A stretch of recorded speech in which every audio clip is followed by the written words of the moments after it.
chopped down this great kapok tree. A jaguar had been sleeping along the branch in the middle of the tree. Because his spotted coat had blended him to the dappled light and the shadows of the understory, no one had noticed him. Now he leapt down and padded silently over to the sleeping man. He growled in his ear.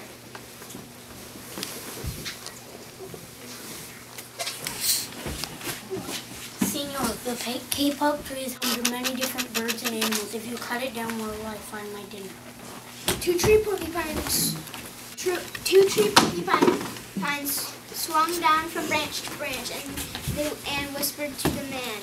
Senor, do you know what the animals and humans need in order to live? Oxygen. And Senor, do you know what trees produce? Oxygen. If you cut down the forest, you will destroy all that which gives us life. An anteater climbed down the kapok tree with his baby clinging to his back.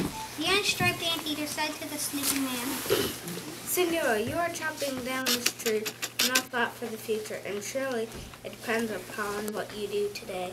The big man tells you to chop down this beautiful tree. He does not think of his own children who tomorrow must live in the world without trees. A three-toed sloth had begun climbing down from the canopy. When the men first appeared, only now did she reach the ground. Crawling ever so slowly over to the sleeping man, she spoke in her deep and lazy voice. Senor, how much is beauty worth? Can you live without it? If you destroy the beauty of the rainforest, on what would you still alive?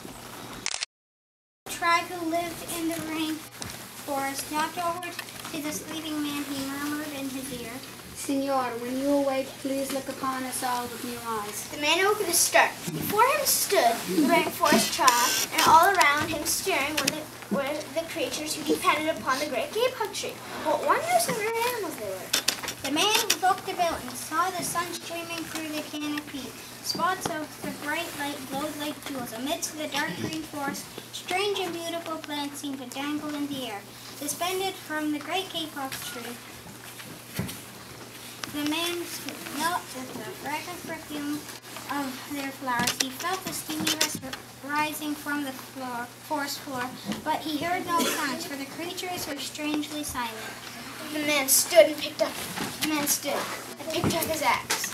He swung back his arm as though to strike the tree. Suddenly, he stopped.